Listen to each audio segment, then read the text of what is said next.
Breaking news Jubilee Hills ఉప ఎన్నికపై తెలంగాణ కాంగ్రెస్ మరింత focus పెట్టింది. ఇప్పటికే గెలుపు వ్యూహాల్ని రచించిన సీఎం రేవంత్ రెడ్డి డివిజన్ల వారీగా మంత్రులకు బాధ్యతలు అప్పగించారు. రెహమత్ నగర్ డివిజన్ మంత్రులు కోమటిరెడ్డి వెంకటరెడ్డి, పొంగులేటి శ్రీనివాసరెడ్డికి అప్పగించారు. బోరబండ డివిజన్ సీతక్క, మల్లు రవికి, వెంగళరావు నగర్ బాధ్యతలు తుమ్మల నాగేశ్వరరావు, వాకిటి శ్రీహరికి అప్పచెప్పారు.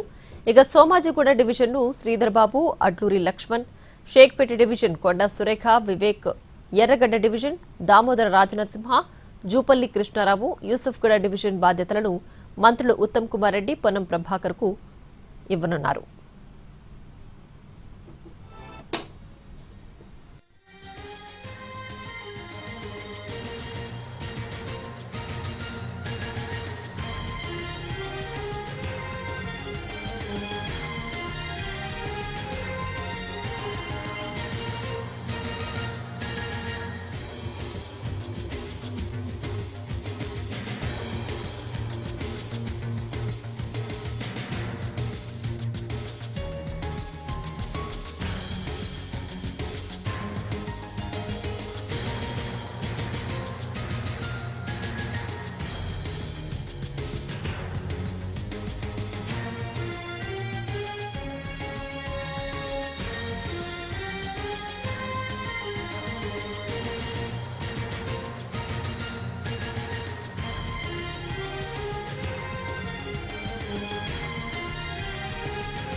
ఇక జూబ్లీహిల్స్ ఉప ఎన్నికపై తెలంగాణ కాంగ్రెస్ మరింత ఫోకస్ పెట్టింది. ఇప్పటికే డివిజన్ల వారీగా సీఎం రేవంత్ రెడ్డి మంత్రులందరికీ బాధ్యతలు అప్పగించారు.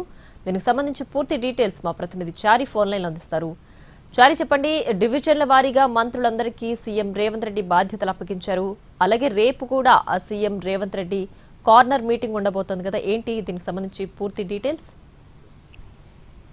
జూబ్లీహిల్స్ ఎన్నికలు అనేవి కాంగ్రెస్ పార్టీ ఇప్పుడు ప్రతిష్టాత్మకంగా తీసుకుంటుంది. అధికారంలో ఉన్నటువంటి పార్టీ గెలిచి తీరాలనుకుంటుంది. అయితే వాస్తవానికి అది బీఆర్ఎస్ పార్టీకి సంబంధించినటువంటి సిట్టింగ్ సీటు. కానీ ఆ సీటుని గెలిచి 2 ఏళ్ల కాంగ్రెస్ పరిపాలనకు సంబంధించి ప్రజల ఆమోదం ఉందని చెప్పేటువంటి ప్రయత్నం చేస్తుంది. కాబట్టి అందుకు డివిజన్ల వారీగా ఒక్కో డివిజన్ కి 2 మంత్రుల్ని నియమించింది పిసిసి. అలాగే ఎప్పటికప్పుడు మంత్రులతో సమీక్ష చేస్తున్నారు సీఎం రేవంత్ రెడ్డి. దీంట్లో భాగంగానే రేపు, ఎల్లుండి 2 రోజుల పాటు సీఎం రేవంత్ రెడ్డి జూబ్లీహిల్స్ నియోజకవర్గంలో 2 డివిజన్లకు సంబంధించి ప్రచారం మిగిలి ఉంది.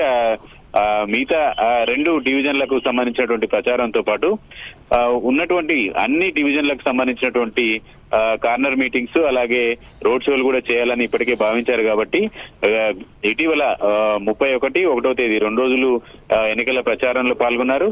దానికి కొనసాగింపుగా 2వ విడతగా 4, 5 తేదీల్లో కూడా రేవంత్ రెడ్డి ప్రచారాన్ని నిర్వహిస్తున్నారు. ఆ తర్వాత ఎన్నికల ప్రచారం ముగించేటువంటి సందర్భంగా ఒక రోడ్ షో కూడా చేసేటువంటి ఆలోచనలో సీఎం ఉన్నట్టు తెలుస్తుంది. దీంట్లో భాగంగా ఇప్పటికైతే నియోజకవర్గంలో డివిజన్ల వారీగా కూడా ఇన్ఛార్జీలను కేటాయించారు. Right Chari, thanks for the updates. Jubilee Hills ఉప ఎన్నికపై తెలంగాణ కాంగ్రెస్ మరింత ఫోకస్ పెట్టింది. ఇప్పటికే గెలుపు వ్యూహాల్ని రచించిన సీఎం రేవంత్ రెడ్డి డివిజన్ల వారీగా మంత్రులకు బాధ్యతలు అప్పగించారు.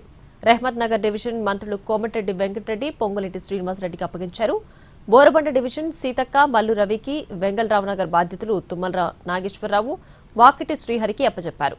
ఇక సోమాజిగూడ డివిజన్ను శ్రీధర్ బాబు, అడ్లూరి లక్ష్మణ్, షేక్పేట డివిజన్ను కొండా సురేఖ, వివేక్, ఎర్రగడ్డ డివిజన్ను దామోదర రాజనరసింహ, జూపల్లి కృష్ణారావు, యూసుఫ్గూడ డివిజన్ బాధ్యతలను మంత్రులు ఉత్తమ్ కుమార్ రెడ్డి, పొన్నం ప్రభాకర్ వహించనున్నారు.